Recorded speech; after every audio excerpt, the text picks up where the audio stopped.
Esto es Cuidado Mujeres en Resistencia.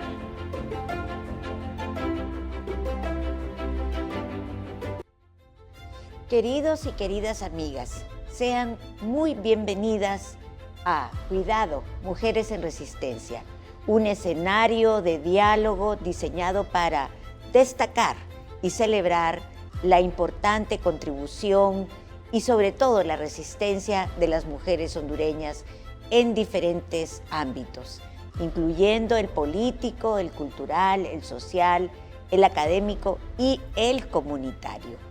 En esta ocasión abordamos la inclusión de las mujeres de nuestros pueblos en Honduras en esos diferentes espacios que he mencionado.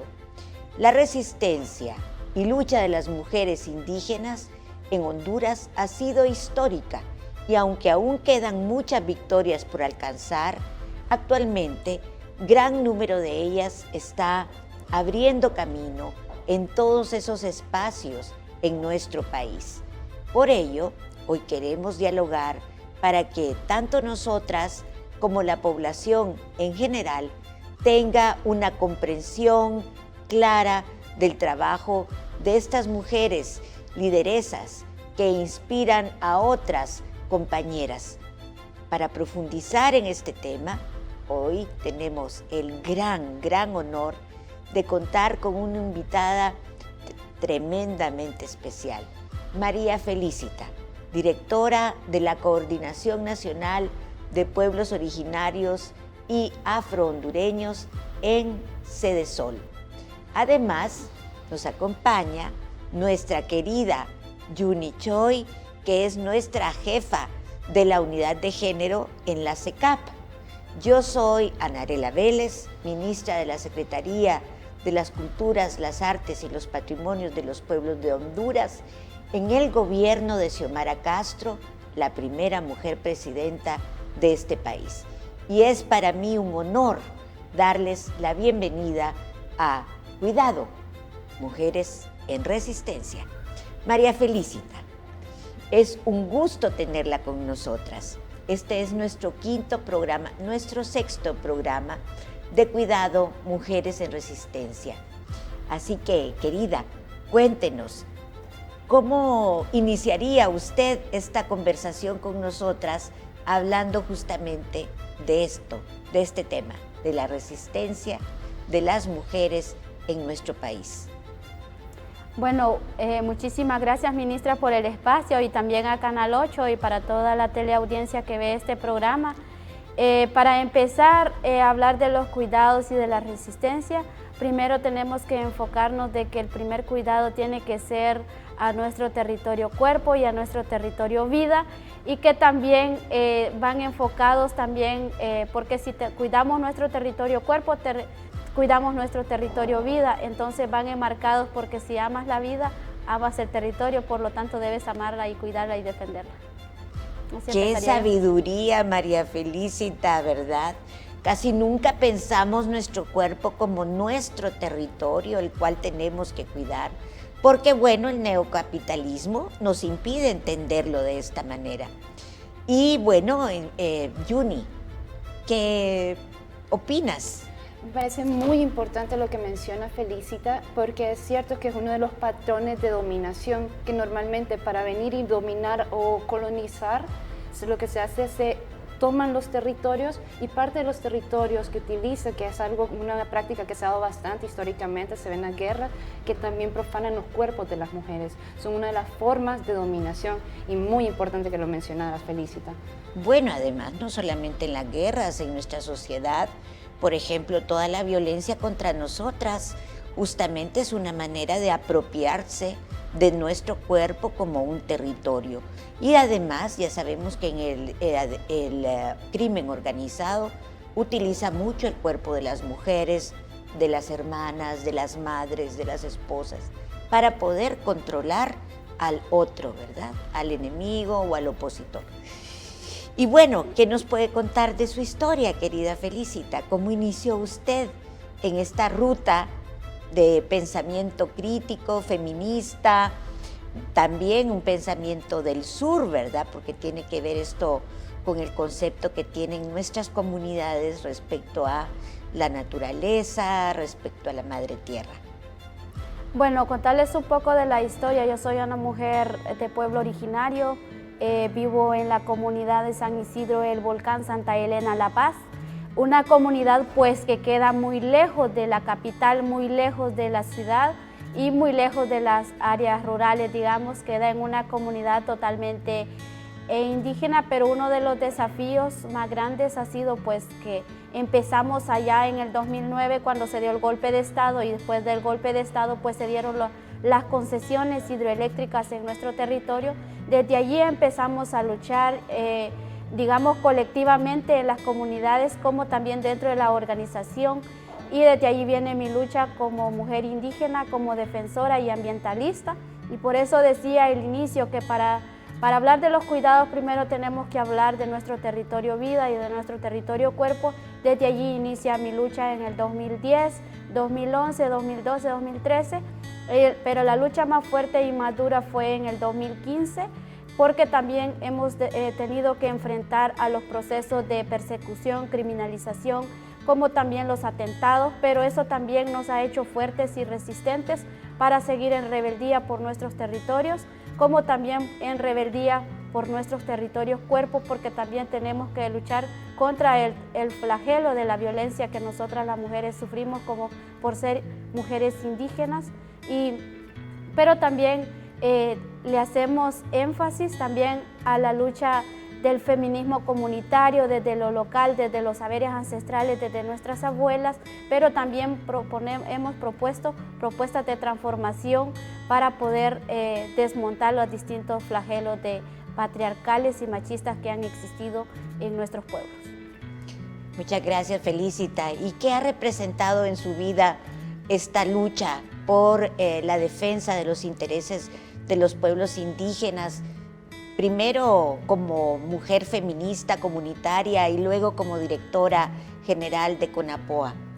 Bueno, para mí pues ahora pues me siento que ha sido una lucha justa y digna y que es necesaria hacerla, y que estamos llamados todas y todos a asumirla y poderlo hacer, y que también tenemos que saber reconocer que podemos ejercer nuestros derechos civiles y políticos ahora asumiendo un cargo estatal, digamos, que desde allí pues ya llevamos una conciencia clara, ya venimos de procesos de principios y de reivindicación, y que eso pues no lo va a perder en el camino, que más bien nos va a ayudar a mejorar la comunicación y la relación con las comunidades y los pueblos, y también reconocer que en este nuevo gobierno que preside nuestra presidenta Iris Xiomara Castro, pues ha habido una voluntad política que pueda tener un cargo una mujer indígena y que venga de los territorios, que conozca la realidad, que venga de ese proceso y que venga también con principios muy conscientes de que hay una deuda histórica con nuestros pueblos, como también la deuda histórica con las mujeres de nuestros pueblos originarios, de nuestros pueblos. Pero también es resaltar que es histórico que una mujer esté en un puesto público, que venga con una conciencia clara, con una dignidad clara, y que venga de una lucha histórica por los principios reivindicativos a la lucha del territorio y a la lucha por los cuerpos de nuestras mujeres, que es la violencia, a las distintas formas de violencia que se vive en los territorios. Qué maravilla, ¿verdad? Y Juni, le dejo a usted la guitarra. Pues escuchándote, Felicita, me gustaría que nos profundizases un poco y nos dijeras cuál es la diferencia entre el feminismo comunitario de las mujeres indígenas con el feminismo occidental o feminismo blanco, que se le llama. Bueno, una de las diferencias es que nosotros lo vemos desde nuestras cosmovisiones, que nos gusta preservar y conservar nuestros saberes ancestrales, como por ejemplo preservar nuestra vestimenta, nuestra forma de vida, nuestra forma de ver la visión desde lo local. Pero también vemos también qué transformación nos trae el feminismo blanco, que también cómo las mujeres nos debemos empoderar, cómo las mujeres ya no debemos ser sujetos de sometimiento, de esclavitud, y que también cómo las mujeres tenemos derecho a participar en las distintas formas democráticas, digamos, como más antes las mujeres no tenían acceso a dirigir cargos grandes o a estar en una junta directiva, o cómo también la mujer no se le podía escuchar su palabra, y ahora pues relacionamos eso desde el feminismo blanco como la transformación a lo comunitario, y que nos conmueve cada día más es a fortalecer nuestros saberes ancestrales desde que ya lo traemos desde nuestras abuelas. Yo quisiera agregar un poquito, Felicita, a ver si está de acuerdo conmigo, que también en el feminismo comunitario entendemos que los hombres de nuestras comunidades no son exactamente como los hombres de la burguesía o de la oligarquía, y que no podemos tratarlos igual, ¿verdad?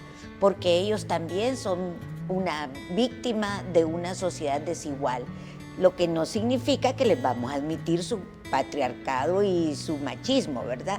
Pero no los tratamos igual porque ellos también son un producto de unas sociedades desiguales. ¿Está de acuerdo conmigo, Felicia? Totalmente de acuerdo. Lo único y la diferencia es que también las mujeres indígenas y los varones siempre estamos en principios de la reivindicación y la garantía de nuestros derechos, que deben ser igualitarios. Así es. Bueno, vemos que las tradiciones de nuestros pueblos influyen en nuestra cultura, y quisiéramos que las culturas que vienen de nuestros pueblos influyan más en términos generales. ¿Cómo ve usted esta relación? Bueno, es nuestra relación que nosotros los pueblos pues sabemos de que debemos mantener nuestras culturas, nuestras cosmovisiones, nuestras vivencias y nuestras formas de vida, pero también ver al mucho más allá también cómo poder transformar nuestra forma de vida también, porque también hay cosas que tenemos que rescatar, tenemos cosas que desaprender, y por eso decía en el inicio, en su momento, que también proponemos propuestas de transformación, porque también es importante que tenemos que aprender a descolonizarnos. Así es. Bueno, esa palabra descolonizarnos, ¿verdad? Acabar con todo eso que impide nuestro crecimiento y que proviene de estas culturas de Occidente que se nos han impuesto a lo largo de estos siglos de conquista y de colonización. ¿Es así, Felicita? Exacto, así es. Así es. ¿Y tú qué opinas, querida Juni? Estoy completamente de acuerdo, y me gustaría resaltar de las palabras de Felicita el rol tan importante que tienen las mujeres indígenas en el tema de transmitir estos saberes ancestrales de generación a generación. O sea, son las perpetuadoras de nuestras tradiciones y nuestras culturas, un rol fundamental. Así es.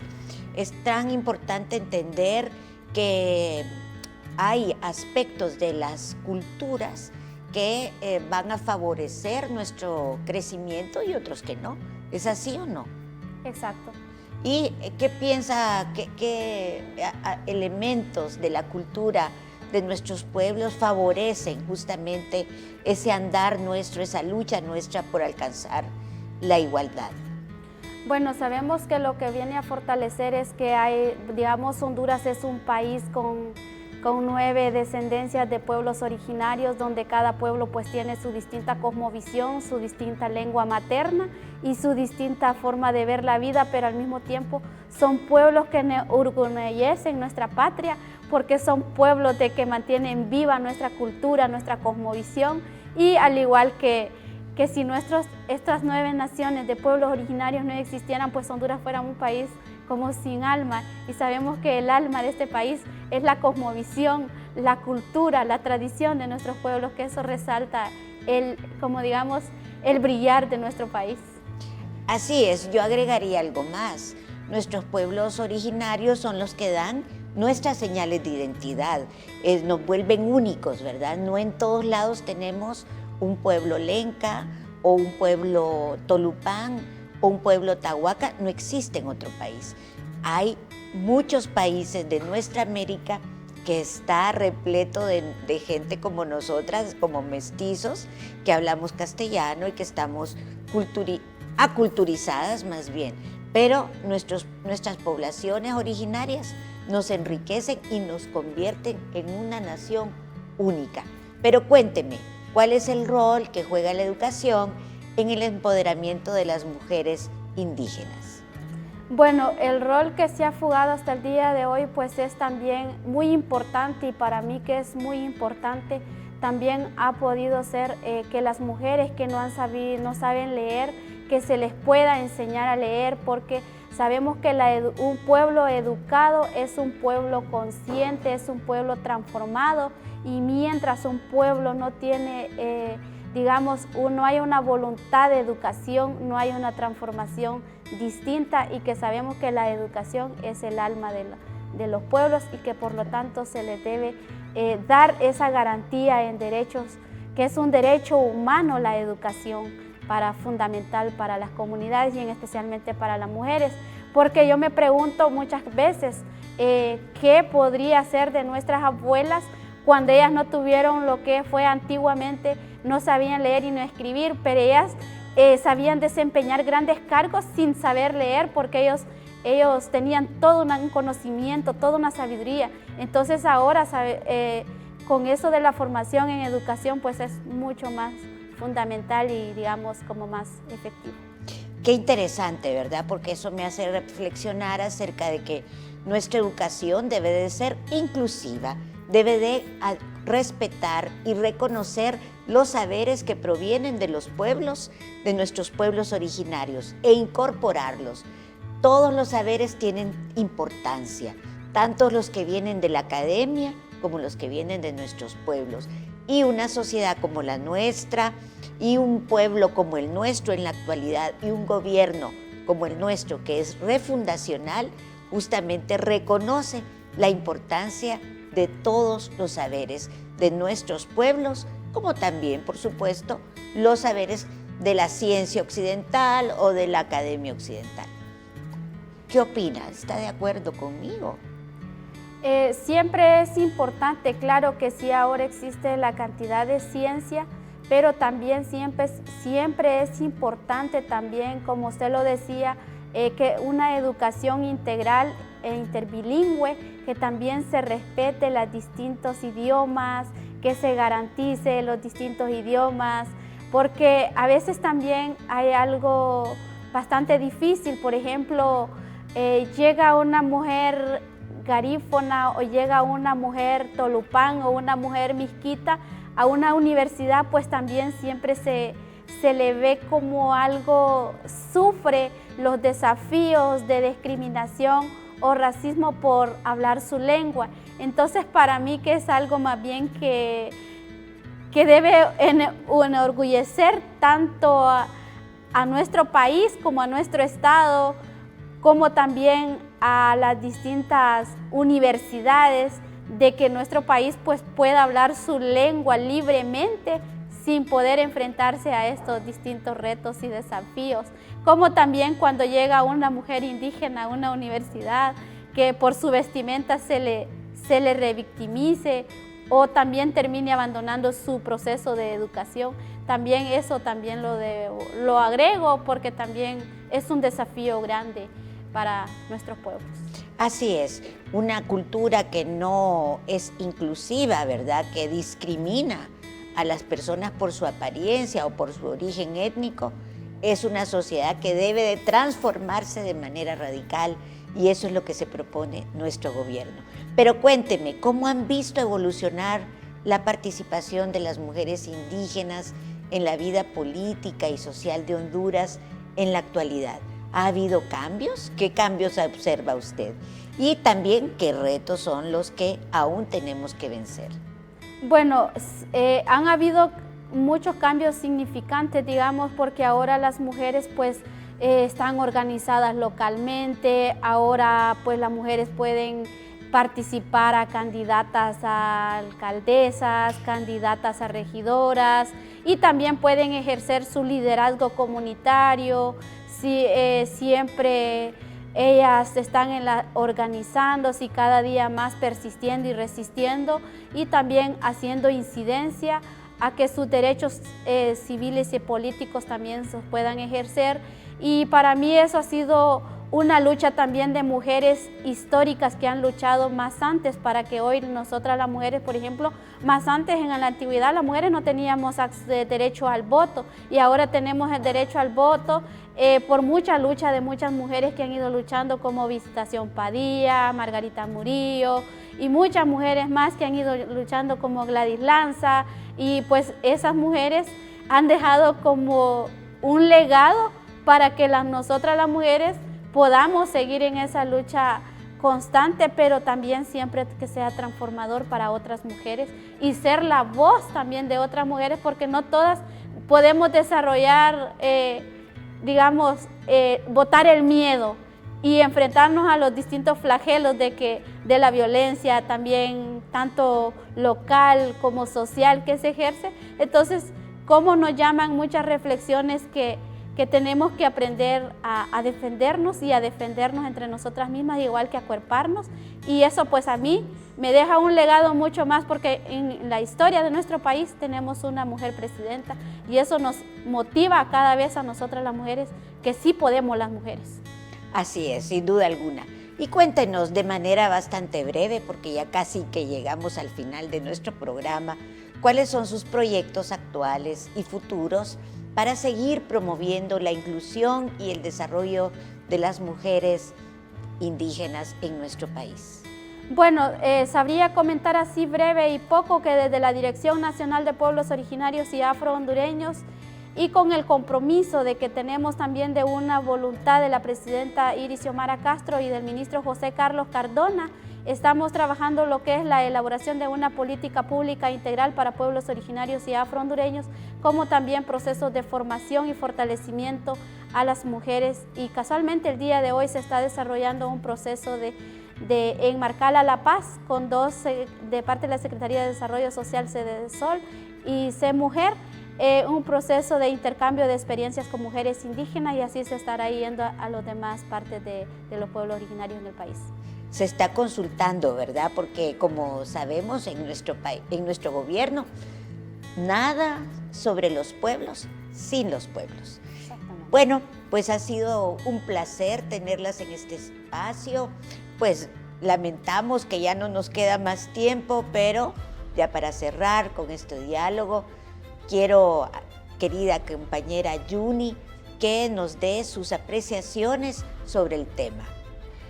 Creo que es un tema de mucha relevancia. Me gustaría rescatar lo que dijo María Felicita con respecto a que los pueblos indígenas y afrodescendientes son el alma, el espíritu de nuestra nación, parte de nuestra identidad como hondureños y hondureñas, muy importante. También destacar el rol de las mujeres indígenas en la transmisión de nuestras culturas y tradiciones que nos enriquecen tanto. El hecho de que la voz de las mujeres en los espacios políticos visibiliza una realidad más íntegra. Así que los proyectos, planes o políticas públicas que se impulsen van a tener un mayor impacto y van a visibilizar todas las problemáticas. Algo que me gustaría destacar es la importancia de las mujeres en las luchas comunitarias y estos liderazgos de esas mujeres, porque son las que visibilizan los problemas que normalmente los hombres no ven, porque su trabajo es fuera del hogar, fuera de lo cotidiano. Entonces las mujeres son las primeras que se dan cuenta cuando el agua está contaminada, son las lideresas que protegen los territorios y el medio ambiente. Entonces es muy relevante la participación política de las mujeres indígenas y aquí tenemos un claro ejemplo. María Felicita. Pues qué deleite, queridas, haber tenido esta conversación sobre la inclusión de las mujeres indígenas en nuestro gobierno, en nuestro país. Muchas gracias, queridas compañeras, por compartir este espacio. Ha sido muy grato y un enorme placer y honor compartir con ustedes en este panel que es suyo, ¿verdad? Esperamos tener de nuevo a Felicita porque no hemos podido abordar todo lo que quisiéramos. Pues ahora un minuto para que ustedes expresen unas últimas palabras. Mi mensaje para las mujeres jóvenes y adultas sería que las mujeres sí podemos y ni una marcha atrás, hasta la victoria siempre. Hasta la victoria siempre. Que viva Xiomara. Viva. Y que vivan las mujeres de Honduras. Todas.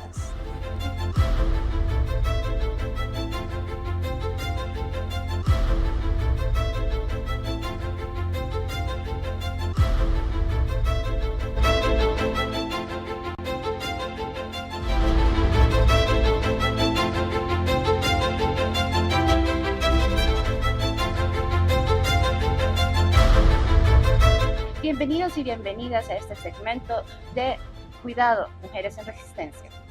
En esta mañana nos acompaña Josefina Ríos, artista mexicana, la cual nos las hemos encontrado en el marco del Foro Internacional Equidad de Género e Inclusión Social, impulsado por World Vision. Bienvenida, Josefina. Hola, un gusto estar aquí esta mañana contigo.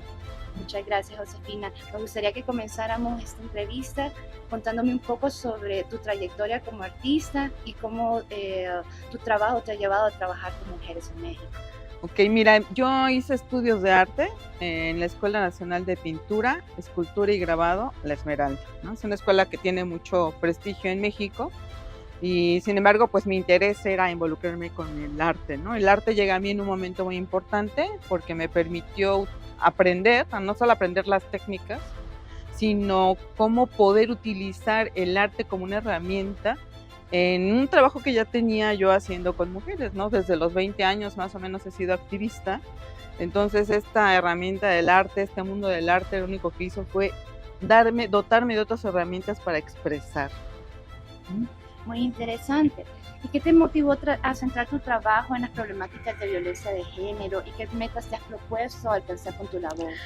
Como te decía, he sido activista desde los 20 años. Vengo de un linaje de una mujer que ha sido también una mujer que ha tenido una participación política muy importante en mi país. Pero lo más importante es que el arte te concede o te permite romper con el sistema, romper con muchas cosas. Y eso te hace buscar, ¿no? Te da esa oportunidad de buscar, porque el arte es creativo, ¿no? En muchos sentidos. Entonces, el hecho de estar en esa escuela y siempre estar como en la parte marginal, por decirlo de una manera, o sea, siempre estar como en contra del sistema, del mismo sistema de la escuela, pues me hizo buscar otros caminos, ¿no? Dentro del mismo arte, dentro de los mismos grupos del arte. Entonces me sumé a un colectivo que se llamó La Ira del Silencio. Este colectivo estaba formado por muchas mujeres de diferentes disciplinas artísticas y empezamos a reunirnos y a conversar sobre los temas que nos impactaban o que nos impactaban como mujeres y lo que podíamos decir a través del arte, ¿no? Entonces era muy interesante porque nos planteábamos un tema, ¿no? Y obviamente eso nos obligaba a buscar espacios para poder presentar nuestro arte, porque los espacios oficiales pues no eran tan fáciles de acceder. Entonces y se llamó así porque justo la idea de este colectivo era gritar fuerte lo que nos pasaba a las mujeres, ¿no? Muy interesante lo que nos comentas. ¿Y cómo describirías la situación actual de violencia de género en México? ¿Y qué similitudes o diferencias encontrás con el contexto de Honduras? Pues todas, hablamos de México, hablamos de Honduras, pero yo diría que es en el mundo, ¿no? Desafortunadamente, mira, yo tengo muchos años trabajando este tema. Muchos años, como 30 años trabajando este tema. Me ha tocado trabajarlo desde la parte de comunicación, que ha sido como la entrada para mí, para este tema, pero la parte en que yo veo que avanzamos 3 pasos y retrocedemos 4, ¿no? Tristemente, porque yo creo que no es fácil desmontar el sistema en el que vivimos las mujeres en México, en Honduras, en Europa también. Hoy por hoy vemos retrocesos terribles en otros países, ¿no? Entonces creo que es algo que nos encontramos, mientras el poder siga centrado en la idea, en un concepto patriarcal, ¿no? Que todavía está fuerte, es algo que todavía existe, que no hemos logrado desmontar, pues es difícil que cambie, ¿no? Mínimo creo, y lo más importante, no lo voy a minimizar, es que contamos con un marco legal que nos protege, que antes no existía. Por ejemplo, en mi país, te estoy hablando de que en el 2008 se hace la ley, se crea la ley para atender la violencia de género. Entonces es una ley muy joven, ¿no? Es una ley que todavía tiene muchos vacíos, ¿no? Y que las nuevas violencias nos obliga a quienes hacen las leyes, a quienes legislan, a estar viendo la forma de darle respuesta a estas nuevas violencias. Y cuando te digo nuevas violencias me refiero a la violencia ácida, a la violencia digital, a otras violencias que se están presentando pues en estos contextos ya modernos, por decirlo de alguna manera, ¿no? ¿Nos podrías comentar un poquito de cuáles han sido los avances que han tenido en México con la implementación de esta ley en contra de la violencia? Mira, hay una ley que es muy importante desde mi punto de vista, que es la Ley Olimpia, ¿no? Y que tiene un significado muy importante y todo eso. ¿Por qué? Porque la impulsó una mujer que fue víctima de esa violencia. O sea, ella no necesitó conocer leyes, no necesitó ser diputada, senadora, no necesitó ya. Ella vivió la violencia, se sobrepuso a esa violencia, que eso es lo más importante, porque si seguimos tratando a las mujeres solamente como víctimas, sino como mujeres sobrevivientes, o sea, resilientes, pues también ahí estamos perdiendo una oportunidad, ¿no? De recuperar toda esa experiencia de dolor, tal vez no fácil, pero que permitió, por ejemplo, en este caso, a esta chica, ¿no? Una chica común y corriente, ¿no? Que primero lo sufrió, pero después dijo, no, yo no quiero que le pase a otras lo que me pasó a mí. Y entonces estuvo buscando las relaciones, los vínculos necesarios para ir impulsando algo una ley, porque no había un nombre para esa ley, pero por ser ella la que la impulsó, se llamó la Ley Olimpia. Entonces creo que sí estamos avanzando al visibilizar estas otras violencias. La violencia que ella vivió, te lo explico, es el hecho de que el novio publicó unas fotos íntimas de ella, ¿sí? Entonces, hoy hablamos de esos temas, antes no podíamos hablar. Entonces, son una realidad que están viviendo las jóvenes de nuestros países, porque te vuelvo a decir, no es exclusivo de México, eso está pasando en todo el mundo. Sí, muy de acuerdo. Parece muy importante rescatar de lo que nos estabas comentando, el hecho de cómo las mujeres nos vamos acuerpando, buscando fuerza colectiva entre todas para poder hacer cambios estructurales en la sociedad. Hablando de términos culturales, ¿cómo influye el machismo en la violencia contra las mujeres en México y cómo se compara esto con las influencias culturales en Honduras? Pues mira, es un tema inagotable, ¿no? Porque por una parte sí siento que hay grupos de hombres que ya están reflexionando sobre cómo se ha construido su masculinidad, ¿no? Y que sí dicen, yo no quiero eso para mí. Y hombres, te estoy hablando de hombres jóvenes, ¿no? También todavía hay un sector de la población muy difícil, ¿no? Que no quiere perder el privilegio, porque la violencia tiene que ver con un tema de poder y privilegio, ¿no? Y eso es algo que es difícil de desmontar cuando las mujeres no hemos tenido ese ejercicio de poder y privilegio de manera natural como les es concedido a los varones. A los varones en cualquier lugar del mundo, porque yo trabajo en comunidades y desde el hecho de que la madre le diga a las hermanas o a cualquier mujer de la casa, atiéndelo porque es hombre, aunque este hombre tenga 2 o 3 años, ¿sí? Estamos hablando de un privilegio que no se nos concede a las mujeres. Entonces, bien, avanzamos, pero todavía tenemos que construir todas estas ideas culturales que todavía están presentes.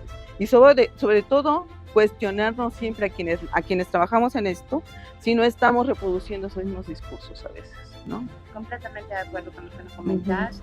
Y en ese sentido, me gustaría que nos hablaras sobre algún proyecto en específico que hayas realizado con mujeres en México y que se pudiera implementar aquí en Honduras, y qué impactos en particular pudiste observar.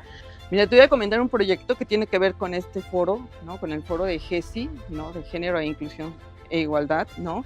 Porque justo nosotros lo que hicimos, por mi experiencia en el arte, fue diseñar o promover la implementación de talleres, un taller de mural, porque en este proyecto, que es el proyecto Equal, tiene una parte de un componente muy importante de comunicación, ¿no? Entonces lo que se había hecho anteriormente era que se contrataba un muralista, hombre, y que pintara, ¿no? La idea de la comunidad. Yo dije, no, vamos a hacer que ellas lo pinten, ¿no? Que ellas sean las autoras, ¿no? Porque finalmente es adquirir una habilidad y una destreza que la tienen pero no la practican. Entonces las invitamos a realizar un mural colectivo en un diálogo intergeneracional, mujeres adultas, mujeres jóvenes. Contratamos una maestra sensible al tema, porque ahí yo no pude implementar. Dialogando con ella yo le dije, queremos esto. Queremos que ellas puedan hablar de violencia, que ellas puedan hablar de derechos y que ellas puedan representar qué mensaje le quieren dar a las otras mujeres de su comunidad para decir cómo se están sintiendo ellas en el tema de sus derechos y de la violencia. Entonces, primero hicimos un taller donde tocamos el cuerpo, el territorio, los derechos, la violencia, y empezamos a construir los mensajes con sus cuerpos. Sus cuerpos fueron las siluetas con las que se trazaron estos murales. Entonces, ahorita en cada una de las comunidades donde implementamos este proyecto, el proyecto Equal, está un mural elaborado por las mujeres de la zona, con mensajes hechos por las mujeres de la zona. Ay, qué bonito proyecto y qué interesante y qué importante es crear este tipo de espacios para que las mujeres nos reconozcamos en otras y miremos que no estamos solas frente a todo este contexto de violencia. Imagínate qué mensaje tan poderoso el que le dan las mismas mujeres de la comunidad a otras mujeres de la comunidad. Ya la intervención no es externa, es un mensaje, una intervención local, ¿no? Sí, muy cierto. Continuando con la entrevista, me gustaría que nos hablaras un poco sobre cuáles han sido los logros que vos has tenido en tu trabajo con mujeres en México. Mira, desde mi punto de vista, el arte, que siempre lo he utilizado en donde esté, ahorita estoy en este proyecto, en el proyecto Equal de World Vision México, afortunadamente, pero donde he estado siempre he llevado el arte, porque para mí el arte es una herramienta, ¿no? Una herramienta que detona procesos de sensibilización, un darse cuenta, cuando las mujeres, porque siempre lo he implementado con mujeres, se apropian de esta posibilidad de transformar, porque el arte es transformativo, entonces empezamos a detonar un proceso donde se dan cuenta que son capaces de. Entonces eso es como tener un terreno fértil para que las mujeres puedan seguir recibiendo información. Muy de acuerdo. ¿Y qué estrategias has visto que ayudan a las mujeres a recuperarse, a construir resiliencia después de estas experiencias de violencia? El diálogo. Creo que el encontrarse con otras, el tener estos espacios para dialogar, ¿no? El sentirse reconocidas y vistas, creo que es la parte más importante para empezar a crear transformación y cambio. Y te lo digo porque lo he visto en todos lados donde estamos, ¿no? Cuando a la mujer le dices yo te veo, yo te reconozco más allá de que si eres madre, de que si eres la que cuida la casa, la que hace la comida, la que ve por el bienestar de los hombres, sino yo te veo a ti mujer, con toda esta infinita posibilidad de lo que tú puedes ser, creo que hay un cambio significativo. Muy interesante e importante el hecho de podernos encontrar entre nosotras mismas. Así el es. Tema de la colectividad que hemos construido entre mujeres para poder hacer frente a estos contextos tan violentos y tan patriarcales. Continuando con la entrevista, en tu opinión, ¿qué papel juega la cultura y el arte en el empoderamiento de las mujeres en contextos de violencia como en México? Todo. Yo creo que hemos perdido, en nuestros países han perdido al no incorporar en la parte del arte, porque la herramienta humanista que es el arte en la educación, porque creo que es una herramienta de comunicación, o sea, no todo el mundo tenemos el don de verbalizar lo que sentimos, no todo el mundo tenemos el don de escribir lo que pensamos o lo que sentimos, no todo el mundo tenemos el don de organizarnos y ir y luchar por nuestros derechos, pero sí tenemos el arte como una herramienta, ¿no? Y el arte es una posibilidad de que empecemos a transformar o a decir cómo me siento, cómo lo estoy viviendo, ¿no? Y entonces eso, como bien lo dices hace rato, eso empieza a cuerpar, ¿no? Porque yo me puedo identificar con eso que estás diciendo, ¿no? Yo puedo entender, las pinturas rupestres, si tú ves una pintura rupestre, ¿qué me cuenta a mí? La experiencia de la casa. ¿Sí? Entonces, si yo veo una pintura de una mujer que me habla de cómo se sintió cuando fue acosada en la calle, de cómo se sintió cuando fue violentada físicamente, digo, yo me siento ella. Entonces es más fácil que yo la abrace y me solidarice, y entonces no, en un primer momento, y en un segundo momento, pues que sigamos luchando por los derechos que ya tenemos, no podemos ceder en eso. No podemos ceder. Muy de acuerdo. Y qué interesante que mencioné que el arte es como que esta herramienta para podernos expresar, no de la forma que lo hacemos cotidianamente. Y también de reconocer que somos tan diversos y diversas que no tenemos las mismas vías y formas de expresión. Eso. Para ir concluyendo, lamentablemente el tiempo se nos está acabando. Así es el tiempo. ¿Qué cambios crees que son necesarios en ambos países para mejorar la situación de las mujeres? Mira, yo creo que sí es necesario impulsar una agenda de género. No tenemos una agenda de género. Yo sé que nuestros países tienen muchas problemáticas que atender, económicas, de vivienda, incluso la ambiental, que ahorita es un tema recurrente en nuestros países, ¿no?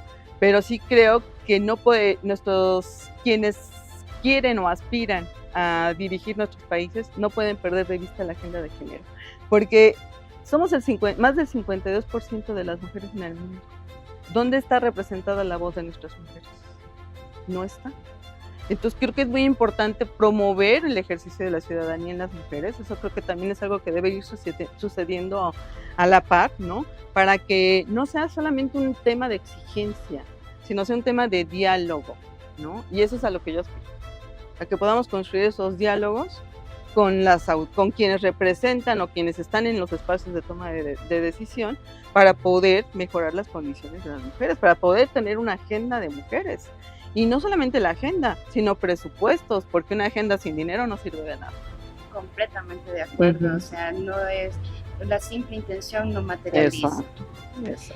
Hemos llegado al final de este segmento, les agradecemos que nos hayan acompañado y regresamos al estudio. Esto fue Cuidado, Mujeres en Resistencia. Muchas gracias.